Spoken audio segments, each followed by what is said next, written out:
Good afternoon.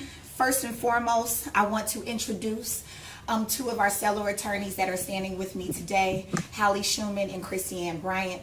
They compose the heart of our trial team in the parade cases, and I am very, very proud to stand with them and behind them. I also want to start, of course, by recognizing Lisa Lopez Galvan's family. And she went to a parade which was supposed to be a jovial occasion. And unfortunately, she never made it home. Our hearts remain with her and her family and every single person that loved her. I'd also like to address some of the reporting that is circulating right now, because the community definitely deserves the full picture on an issue of so much concern. Frankly, it is irresponsible to simply report that charges were dropped without informing the public of the legal context behind the decision. And some reports have stated definitively that Mr. Miller's gun was the gun that fired the fatal shot. The available evidence has not conclusively confirmed that. You all, and I mean this with all of the respect in my body, we are not talking about a stolen car right now. We are talking about a lost loved one. And the least we could do is try to be accurate on behalf of the family as they continue to grieve. We don't make charging decisions based on public pressure, speculation, or assumptions. We make charging decisions in this office based on what we can prove beyond a reasonable doubt. And because there are other cases pending connected to this matter regarding the same incident, I will not be discussing specific evidence in those cases today. But what I can share is that in complex incidents like this, our goal is to always carefully consider the roles various individuals played. The justice system recognizes that different conduct warrants different consequences, and our office evaluates each person's actions based on the evidence and the law. What we will talk about today are the limitations Missouri law has imposed that allow this case to turn out this way, and why it is a far bigger problem than this instant issue. Ultimately, at the end of the day, voters in Jackson County elected me to follow the law. And that is exactly what this trial team did. The Missouri approved jury instructions clearly state, and I quote, "In this state, the use of physical force, including the use of deadly force, to defend another person is lawful." I'm going to repeat that so I can make sure that it sticks. In this state, the use of physical force, including the use of deadly force, to defend another person is lawful. The instructions also state that the state bears the burden of proving beyond a reasonable doubt that the defendant did not act in lawful self-defense. That is an extraordinarily high burden, and it is a burden that must be respected under the law. Without proof that Mr. Miller was the initial aggressor, Missouri law does not allow us to continue with a murder charge. We consulted with Lisa's family every step of the way, and they understood the limitations placed upon us. Of course, they're not happy. We would never expect them or ask them to be happy, but we did bring them into every single second of this decision that we came to. And frankly, they deserve way more than the law currently allows us to give them. What happened in this case is something that my office and other prosecutors across the entire state of Missouri confront way more than we should. About a month ago, I sat across from another grieving family and told them that we could not file murder charges for the death of their loved one. In this incident, two groups arranged to meet for the purposes of a confrontation. The moment they locked eyes, both sides opened fire simultaneously. We could not determine who shot first. We could not prove who the initial aggressor was. So under Missouri law, that meant that we did not file a murder charge, even though someone lost their life. Those conversations with families never get easier and should not have to happen as often as they do. And that is exactly why my office has been working on these issues behind the scenes, even when it doesn't make headlines.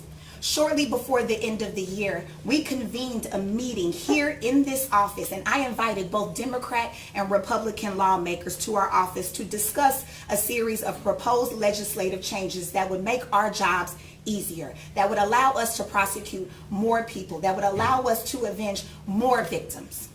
And last year, my office also devoted attorney time to researching and filing an amicus brief in conjunction with the Missouri Attorney General and the Missouri Association of Prosecuting Attorneys. That brief challenged a court decision that allowed lethal force in response to what began as a relatively minor assault. My administration has never been soft on crime. This office is not soft on crime. We believe in being smart on crime, and part of that means changing the laws that are failing the people of Jackson County and beyond. And as I close and make ourselves available to questions, I just want you all to know that I share and I feel the community's frustration. Losing an innocent person is absolutely devastating, especially a person with such a joyous footprint on her community. But we must be productive and direct our frustration at the laws governing these cases, not exclusively the prosecutors and judges sworn to follow them. We will not file charges we cannot prove just to make a statement. We'll keep working with lawmakers to make tweaks to the laws failing our community. And with that, I am happy to take any questions, but please be reminded, because of the pending cases, we will not comment on specific evidentiary matters concerning those cases. Well, Lisa, I wanted to ask you about the comment that you just made, that you're not going to file charges just to make a show as opposed to something that you can prove. Yet, in the case that you just talked about with Mr. Miller, you went to a grand jury and you got an indictment on second-degree murder, 2 counts of armed criminal action, and unlawful use of a weapon. And we got rid of 3 of those, and the one that he pled guilty to was actually pled down from a B to an E felony.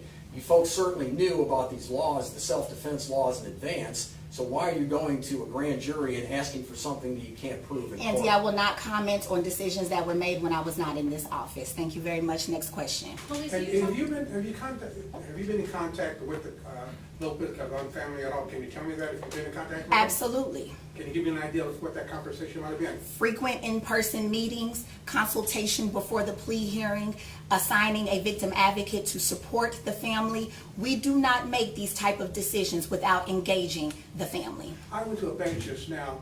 A lady asked me, where are you going? Because she knew me. Correct. And as I was coming here to the county courthouse to cover this news conference, she said, she needs justice. That family needs justice. I mean, the whole community feels that way. Absolutely, and we are continuing to pursue justice. Please be reminded that there is still 2 pending trial cases that we are still working on, and that we are leaving no stone unturned to make sure that conduct marries the consequences available to us. Can I get some clarity on the law? 2 more. And Lisa, you mentioned, it sounds as though you're saying your hands have been tied because of the way the law is written. So ideally, you talk about tweaking the law, what would you like to see change to enable you to be more aggressive in prosecuting these cases? That is a great question. We recently wrote an op-ed in the Kansas City Star that outlines a series of proposed legislative changes in great specificity. Number 1, something as minor as a simple assault should not warrant the return of lethal force under our applicable self-defense and defense of other doctrines. I encourage everybody to please reread that op-ed. Hey, A lot of people will find similarities between this situation and the Crown Center shooting, when they were able to get armed criminal action convictions, and the prosecutor said even with armed with Missouri's generous self-defense laws, we're still able to get that accountability. Can you discuss any differences here? We did get accountability. 2 years in the Missouri Department of Corrections not being able to ever hold or carry a firearm again. It's not perfect. It's not what we would have desired, but it is accountability. He is now a convicted felon that is barred from possessing a firearm, and we still have other cases that we are avidly working on. Just to get some clarity on the law, okay, because you're talking about how robust it is, the stand your ground and the changes that you would like to make. So if there's someone who initiates something, anybody who responds can claim self-defense. Is that your take on that? If they are claiming that they are acting in defense of themselves or defense of others. And before I leave you all, I do want to show you a pretty terrifying graphic.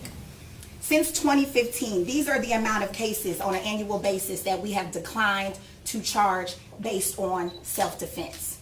These are difficult decisions. These are families that are disappointed. These are loved ones that will never be able to say that they received justice. We are happy to circulate this to you, but frankly, this also represents decisions that we did not want to make. And so if we're going to talk about what the prosecutor's office is or is not doing, if we're going to talk about what law enforcement is or is not doing, we have to talk about what the laws allow. And that is the purpose of today's conversation.